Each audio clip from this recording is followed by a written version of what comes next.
FTP நேயர்களுக்கு வணக்கம். அதிருப்தியில் இருந்த அண்ணாமலைக்கு அடித்ததா ஜாக்பாட்? தன்னுடைய பதவியிலிருந்து விலகப் போகிறாரா நயினார் நாகேந்திரன்?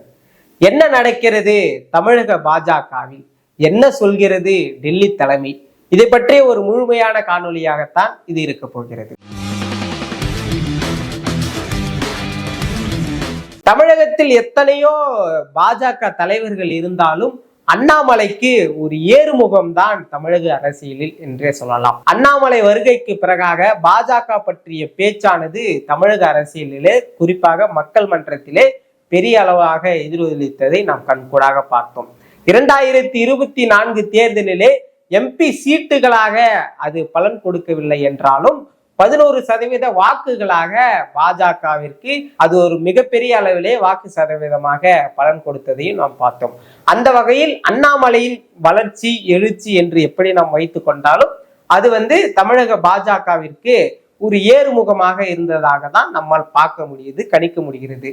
ஆனால் நேற்று ஆடிட்டர் குருமூர்த்தி அவர்கள் அண்ணாமலை அவர்கள் நீக்கப்பட்டதை பற்றி ஒன்று பேசியிருக்கிறார். அது என்ன சொல்லியிருக்கிறார்னா, அண்ணாமலை அவர்களுடைய மிக அதிவேகமான செயல்பாடுகள் அதுதான் அவரை இந்த பதவியிலிருந்து நீக்கப்பட்டதற்கு மிக முக்கியமான காரணம்.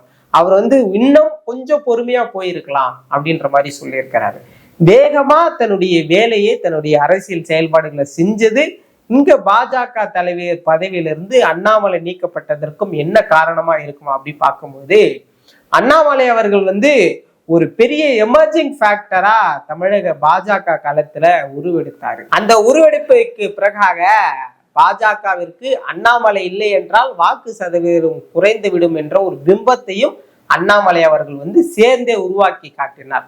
இதுதான் அண்ணாமலையின் பதவியை நீக்கியதற்கான மிக முக்கியமான காரணம். ஒரு புறம் பாஜகவின் வளர்ச்சியாக இருந்தாலும் கூட, இன்னொரு புறம் 2024 தேர்தலில் அதிமுக பாஜக கூட்டணி அங்கம் வகிக்காம போனதுக்கு மிக முக்கியமான ஒரே ஒரு பெயர் அண்ணாமலை ஒருவர் மட்டும் எடப்பாடி அவர்களோடு இணக்கமாக சென்றிருந்தால் கிட்டத்தட்ட ஒரு 10 சீட்டுகள் பாஜக அதிமுக கூட்டணி வெற்றி பெற்றிருப்பார்கள் என்று அவர்கள் தங்களுடைய கிளைமா இதை வச்சிட்டு இருக்காங்க. சோ இப்படியெல்லாம் அண்ணாமலை அவர்கள் செய்த சில தவறுகளை பாஜகவை சுட்டி காமித்துதான் அண்ணாமலை அவர்கள் பதவியை நீக்கி நயினார் நாகேந்திரனை இந்த இடத்துக்கு கொண்டு நிறுத்தி இருக்கிறாங்க. இப்போது ஒரு சில நாட்களா நயினார் நாகேந்திரன் அவர்களுடைய பேச்சில ஒரு அதிருப்தி இருப்பதை நம்மால பார்க்க முடிகிறது. நயினார் நாகேந்திரன் சொல்லாமலே அவர் பதவி விலக போகிறார். நயினார் நாகேந்திரன் கூட்டணி கட்சிகளோடு இணக்கமாக இல்லாமல் இருக்கிறார்.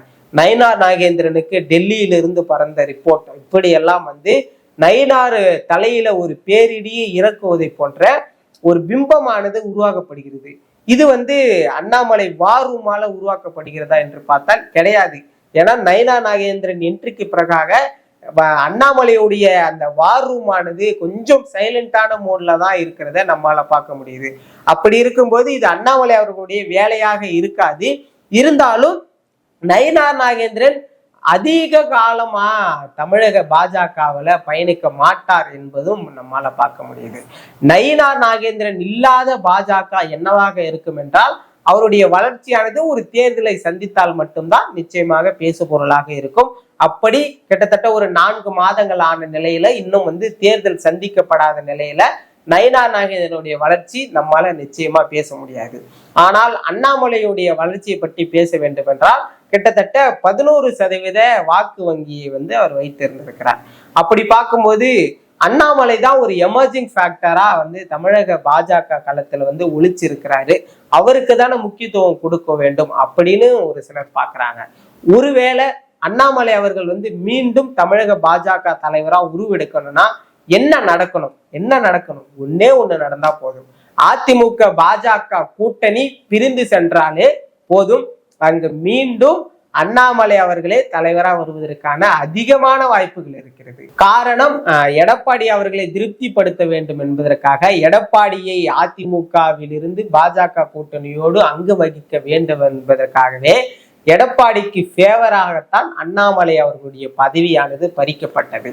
அப்படி ஒருவேளை அதிமுக பாஜக கூட்டணி உடையுமேயானால் அதிமுக 2024 தேர்தலில் சொன்னது போல இனி ஒரு முறை நாங்கள் பாஜகவோடு கூட்டணி வைக்க மாட்டோம் என்று சொன்னார்களே, ஆனால் மீண்டும் அண்ணாமலை அவர்கள் தமிழக பாஜகவின் உருவமாக, முகமாக, தமிழக பாஜகவின் தலைவராக கூட மீண்டும் தேர்ந்தெடுக்கப்படுவதற்கான வாய்ப்புகள் அனைத்தும் சாத்தியக்கூறுகளும் அண்ணாமலைக்கு ஆதரவாக இருப்பதை நம்மால் கண்கூடாக பார்க்க முடிகிறது. ஆனால் இது நடக்குமா என்று கேட்டால் நடப்பதற்கு 90% வாய்ப்புகள் இருப்பதாகத்தான் இன்றைய காலகட்டத்துல நம்மால பார்க்க முடிகிறது. ஏற்கனவே தேசிய ஜனநாயக கூட்டணியில் மிக பெரும் தலைவர்களாக அங்கம் வகித்து மிகப்பெரிய ஓட்டு வங்கியை வைத்திருந்தவர்கள் ஒன்று டிடிவி, இன்னொன்று ஓபிஎஸ் அவர்கள். இவர்கள் இருவருமே பிரிந்து சென்றார்கள். இவர்களின் பிரிவுக்கு பிறகாக ஒட்டுமொத்த பாஜகவின் 11% வாக்கில் இருந்து கிட்டத்தட்ட 3% வாக்குகள் பிரிந்து போயிருப்பதாகத்தான் நம்மால் பார்க்க முடியும். அதற்கு அடுத்ததாக பாமகவானது இதற்கு முன்பாக தேசிய ஜனநாயக கூட்டணியில் அங்கம் வகித்திருந்தது. பாமகவும் இப்பொழுது தேசிய ஜனநாயக கூட்டணியோடு ஒன்றிணையுமா என்ற ஒரு கேள்வி இருக்கும்போது பாமகவின் அந்த சப்போர்ட் ஆனது இப்பொழுது பாஜகவிற்கு கிடைக்காமல் போவதையும் நம்மால் பார்க்க முடிகிறது. இப்படியெல்லாம் இருக்க அடுத்ததாக அதிமுகவில் ஏற்கனவே சசிகலா, டிடிவி, ஓபிஎஸ் பிளவு, இப்பொழுது செங்கோட்டையன் அவர்களுடைய பிளவும் மேலும் மேலும் அதிமுகவை 5 அணியில் நோக்கி செல்வதற்கான ஒரு வாய்ப்பை ஏற்படுத்தி கொடுத்திருக்கிறது. இதையெல்லாம் வைத்து பார்க்கும் பொழுது அதிமுக பாஜக கூட்டணியானது இரு பெரும் கட்சிகளை தாண்டி 2 தலைவர்கள் மட்டுமே கூட்டணி வைத்துக் கொள்கிறார்கள் என்று ஒரு பார்வை விடுமோ என்ற ஒரு நிலைமை இன்றைய காலகட்டத்தில் ஒலிக்கிறது. அந்த இரு பெரும் தலைவர்கள்னா ஒன்று அமித்ஷா, இன்னொன்று எடப்பாடி. இவர்கள் இருவரும் மட்டுமே கைகோர்த்து அதிமுக பாஜக கூட்டணி என்று சொல்கிறார்கள் என்ற ஒரு பார்வையும் வந்துவிடும் இல்லையா? ஏற்கனவே தேசிய ஜனநாயக கூட்டணியில் இருந்த தலைவர்கள் இல்லை. அதற்கு அடுத்ததாக அதிமுகவில் இருக்கக்கூடிய முக்கிய தலைவர்களும் இப்போது ஒருவராக வெளியே சென்று கொண்டிருக்கிறார்கள். இதையெல்லாம் வைத்தால் நிச்சயமாக ஒருவேளை அதிமுக பாஜக கூட்டணி உடைந்தால் அந்த இடத்தில் மீண்டும் ஒரு எமர்ஜிங் ஃபேக்டராக தன்னை நிரூபித்துக் கொண்ட அண்ணாமலை அவர்களுக்கு ஒரு வாய்ப்பு இருக்கலாம் அப்படின்னு நம்மால பார்க்க முடியுது. 2024 தேர்தலுக்கு முன்பாகவே ரொம்ப வேகமாக தன்னுடைய அரசியல் செயல்பாட்டை செய்ததால் மட்டுமே அண்ணாமலை அவர்களுடைய பதவியானது நீக்கப்பட்டதுன்னு ஆடிட்டர் குருமூர்த்தி அவர்கள் சொல்லியிருக்கிறார். ஒருவேளை 2026 தேர்தலுக்கு இன்னமும் கூட ஒரு 7 மாத காலங்கள் உள்ளது. அப்படி ஒருவேளை அதிமுக பாஜக கூட்டணி இப்பொழுது உடைந்தால் கூட இப்போதிலிருந்து அண்ணாமலை அவர்கள் தலைவராக்கப்பட்டால் அவர் தன்னுடைய பவர்ஃபுல்லான அந்த போர்ஸின் மூலமாக மீண்டும் 24 செயல்பட்டதை போல ஒரு புதிய கூட்டணியை உருவாக்கி அவர் தன்னுடைய எழுச்சியை காட்டுவார் என்பதுதான் உண்மை. காரணம், நயினார் நாகேந்திரன் மீது ஓபிஎஸ் அவர்களோ டிடிவி அவர்களோ எந்த ஒரு இணக்கத்தையும் காட்டுவது போல தெரியவில்லை. ஆனால் டிடிவி அவர்கள் தொடர்ந்து அண்ணாமலை அவர்களுக்கு அரவணைக்கும் பண்பு இருந்தது என்பதை பல இடங்கள்ல சுட்டி காட்டி சொல்லியிருக்கிறாரு.